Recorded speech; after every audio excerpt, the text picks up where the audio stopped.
Ireland میں مقیم چودھری شہباز اکرم صاحب بتاتے ہیں کہ میں بالکل ان پڑھ ہوں۔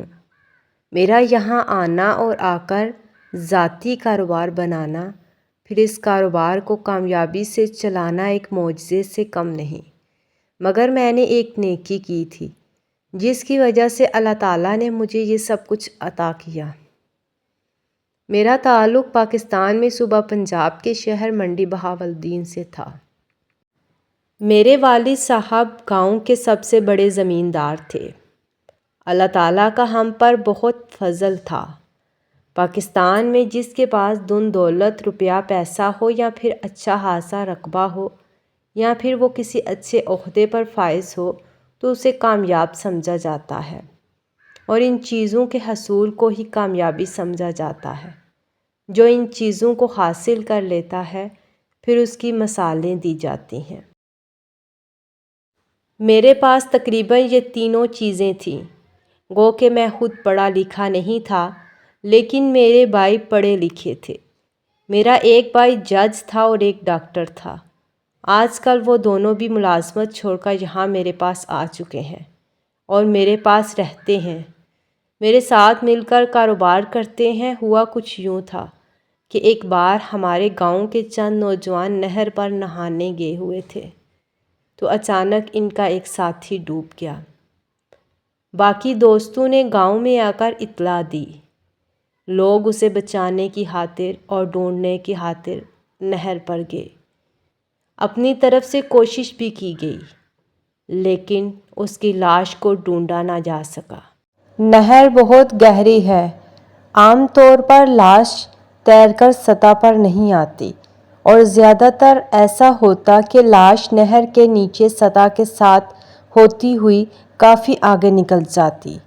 مطلب جہاں پہ انسان ڈوبتا ہے وہاں سے لاش برآمد نہیں ہوتی۔ کافی وقت گزر چکا تھا، سب کو یقین تھا کہ وہ مر چکا ہوگا۔ سب لوگ اس بات کے منتظر تھے کہ کسی طرح لاش کو نکال لیا جائے، مگر اپنی مکمل کوشش کر لینے کے بعد بھی سب ناکام رہے۔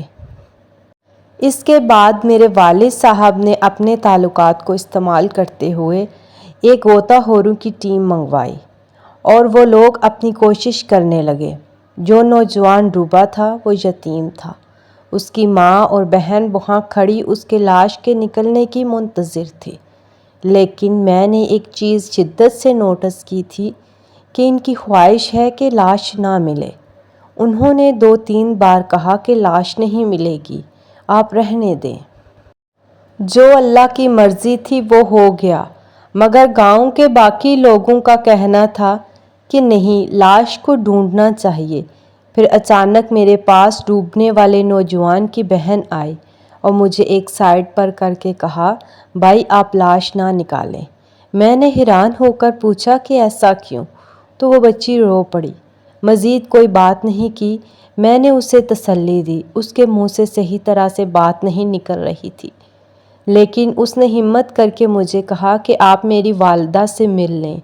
میں اس ڈوبنے والے نوجوان کی والدہ کے پاس چلا گیا، جو ایک طرف کونے میں خاموشی سے کھڑی تھی۔ میں نے پوچھا کہ آپ کی بیٹی کہہ رہی ہے لاش کو نہ نکالا جائے، اس کی کیا وجہ ہے؟ اس کی والدہ نے مجھے اپنے قریب کیا، میرے کاندھے پہ بوسہ دیا اور پھر کہا کہ بیٹا، تم کو ہمارے گھر کے حالات کا پتہ ہے۔ ہمارے گھر میں کھانے کو کچھ نہیں ہے۔ ہم اپنے بیٹے کی لاش کو دفن نہیں کر سکتے۔ ہمارے پاس نہ تو تجہیز و تدفین کے پیسے ہیں اور نہ ہی آنے والے مہمانوں کو کچھ دینے کے لیے ہے۔ میں نے جب اس خاتون کی بات سنی تو میرے پیروں تلے سے زمین نکل گئی۔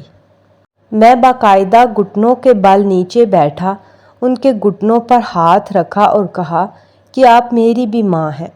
مجھے نہیں پتا تھا کہ آپ کے حالات اتنے دگڑتو ہیں۔ یہ آپ کی نہیں، میری غلطی ہے۔ مجھے آپ کے حالات سے واقف رہنا چاہیے تھا۔ آپ دعا کریں، اللہ تعالیٰ کرے لاش مل جائے۔ جو بھی اس کی تدفین پر اخراجات آئیں گے میں وہ برداشت کروں گا۔ نہ صرف وہ برداشت کروں گا، بلکہ آج کے بعد آپ لوگوں کے لیے بھی کوئی مناسب بندوبست کر دوں گا۔ میری بات سن کر وہ بچی اور اس کی ماں رو پڑی۔ انہوں نے میرے سامنے ہاتھ جوڑے میرا شکریہ ادا کیا اور پھر اس ڈوبنے والے نوجوان کی بہن نے اپنی والدہ سے کہا کہ ماں جی اب تو اللہ سے دعا کرو کہ لاش مل جائے، مجھے آخری بار اپنے بھائی کو دیکھنا ہے۔ اس لڑکی نے یہ بات کی تو میری اپنی آنکھوں میں آنسو آ گئے اور میں نے بھی ایک بار پھر اللہ تعالیٰ سے گر گرا کر دعا کی کہ یا اللہ اس جوان کی لاش مل جائے۔ اس کی ماں نے بہت روتے ہوئے اللہ تعالیٰ کے سامنے ہاتھ جوڑے۔ بہن پہلے ہی رو رہی تھی۔ اللہ تعالیٰ نے ہمارے آنسوؤں کا بھرم رکھا۔ تھوڑی دیر میں اس نوجوان کی لاش مل گئی اور پھر وعدے کے مطابق میں نے اس کی تدفین پر آنے والے تمام اخراجات برداشت کیے۔ ان ماں بیٹی کو اپنے گھر میں کام دیا، ان کا باقاعدہ معاوضہ مقرر کیا۔ اس کے علاوہ ان کی بیماری، کپڑے، جوتی کا ذمہ اٹھایا، یہاں تک کہ میں نے اس لڑکی کو اپنے ہاتھوں سے رخصت کیا اور ایک بھائی بن کر اس کی خبر گیری کرتا رہا۔ مجھے ان ماں بیٹیوں نے بہت زیادہ دعائیں دیں۔ میرے کچھ عزیز جو یہاں بیرون ملک سے تھے، انہوں نے میرے والد صاحب سے بات کر کے مجھے ویزا دیا۔ میں یہاں آ گیا۔ یہاں آ کر میں نے گاڑیوں کے لین دین کا کام کیا۔ پھر مجھے اللہ تعالیٰ نے اتنا نوازا کہ آج میں نے اپنا گاڑیوں کا یہاں شو روم بنا لیا۔ پھر ایک وقت آیا کہ میں یہاں اتنا سیٹ ہو گیا کہ جن لوگوں نے مجھے ویزا دیا تھا وہ لوگ بھی میرے پاس کام کرنے کے لیے آنے لگے۔ جیسا کہ میں پہلے بتا چکا ہوں کہ پاکستان میں میرے بھائی اچھے عہدوں پر سیٹ تھے، لیکن جو لوگ پاکستان میں ملازمت کر رہے ہیں انہیں پتہ ہوگا کہ پاکستان میں ملازمت کرنا کتنا مشکل ہے، اس لیے آپ کو کتنا دباؤ برداشت کرنا پڑتا ہے۔ جب میرے بھائیوں نے اپنے مسائل مجھ سے ڈسکس کیے تو میں نے انہیں صلاح دی کہ وہ بھی میرے پاس آ جائیں۔ ان میرے بھائیوں نے میری بات مانی۔ انہوں نے اپنی ملازمتیں باقاعدہ چھوڑ دیں، میرے پاس آ گئے۔ جو بھائی ڈاکٹر تھا اس نے یہاں آ کر اپنی فیلڈ کو چن لیا اور جو بھائی جج تھے انہوں نے میرے ساتھ کاروبار کرنا شروع کر دیا، اور یقین کریں وہ آج بھی مجھے دعائیں دیتے ہیں۔